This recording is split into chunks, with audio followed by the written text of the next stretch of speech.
목사 말씀이 어떤 이 분위기를 벌써 다 만들어준 하나의 시기 의전이 된 것 같습니다.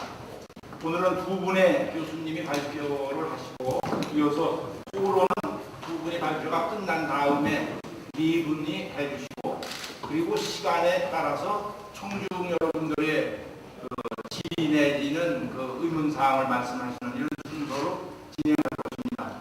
사건은 어쨌든 빈민 혹은 대중적인 소요 시위로는 20세기 한국에서의 그 사건은 틀림없는 것 같습니다.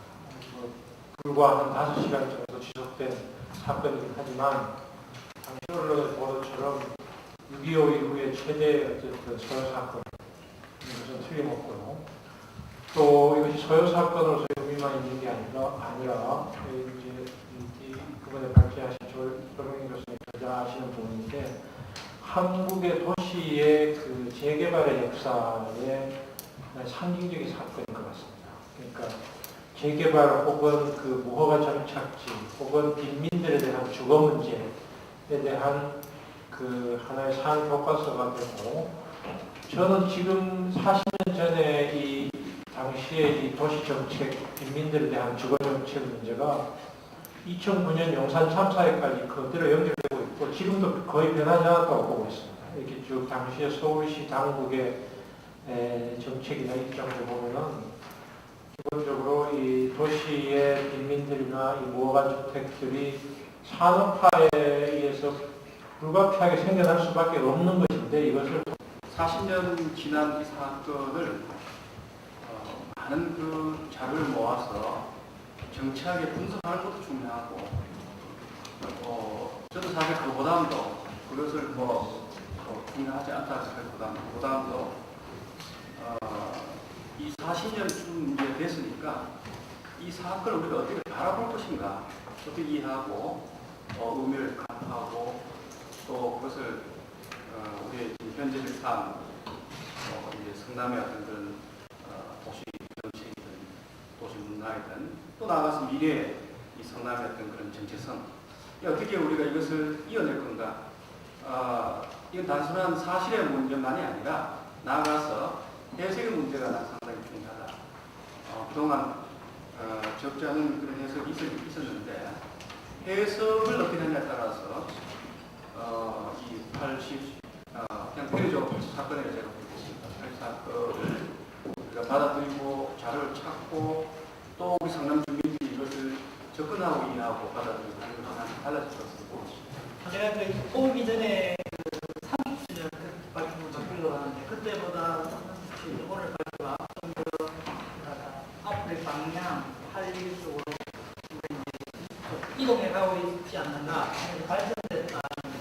특히 이제 김동선 선생님의 사실이랄까 그 당시 언제로 우리 조동에서 이제 도시 권리라는 새로운 해석을 해서 제목이 이제 사회 해석이고 조금 더 이제 미래 지향 쪽으로 우리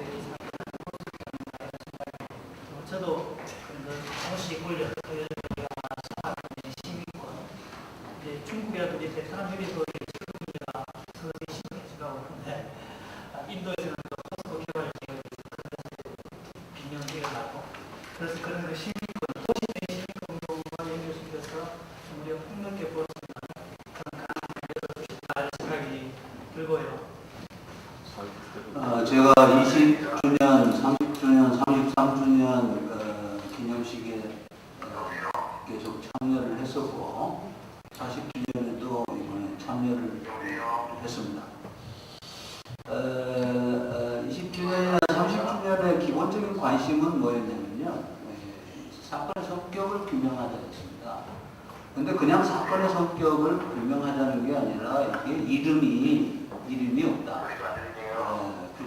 정식으로 규정된 이름이 없다. 그래서 그러려면 이름을 지으려면 정확하게 그러면 사건의 성격을 분명히 하자는 게 필요하다.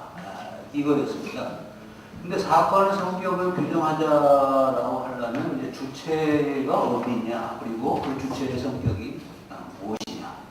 이게 굉장히 중요한 거였습니다. 그래서 이제 주체가 그 둘로 나눠지죠. 대책위 사람들, 점유입주자, 그리고 철거민, 뭐 이런 것이었습니다. 그래서 어느 게 이제 그 둘 중에 이제 둘이 대결해서 어느 주체가 진정한 주체였냐 이런 데 대한 관심이 집중됐습니다. 80 사건의 참여 집단, 대책이 그리고 전매 입주자, 철거민 뭐 등등 참여 집단별 역할에 대해서 좀 문제 제기를 하고요. 결론적으로 말씀을 드리면 전성천 목사는 굉장히 과장됐고 철거민 역할은 축소됐다 이렇게 봅니다. 지금까지 80 사건에 대한 의미에 대해서, 의미나 성격에 대해서는 여러 가지 의견들이 많지만 그 과정에 대해서는 크게 이견이 없는 것으로 합니다. 왜냐하면 사건이 나자마자 그 사건이 묻혀 있었던 게 아니라 40년 동안 묻힌 게 아니라 사건 나자마자 바로 온 일간지에서 다 다루고 그리고 월간지에서는 그 르포 기자들이 직접 성남 광주대단지에 들어와서 몇 박 며칠 묵으면서 취재를 하고 그렇게 해서 보도들을 했기 때문에 사실 그 묻혀져 있는 얘기는 별로 없습니다. 그날 6시간 동안 그렇고 그 이전에 있었던 여러 가지 준비 과정들도. 광주 대단지 사건을 기억하고 싶지 않은 역사로 생각하는 의원님들도 있는 것 같아서 저 개인적으로는 굉장히 좀 안타까웠고요. 또한 본시가지에서 40년 전 함께 그 생활을 같이 했던 그런 시의원님들도 계신데 제가 또 이 자리에 토론자로 나오게 돼서 좀 송구스럽습니다. 그렇지만 이제 오늘의 제 역할은 아마 현재의 우리 성남시의 보편적인 그런 시민의 입장에서 한번 재조명해보라는 그런 뜻이라고 생각하고 저는 그 조명래 교수님의 80 광주 대단지 사건의 현재적 의미에 대해서 그 성남 시민의 보편적 입장에서 한번 말해보도록 하겠습니다.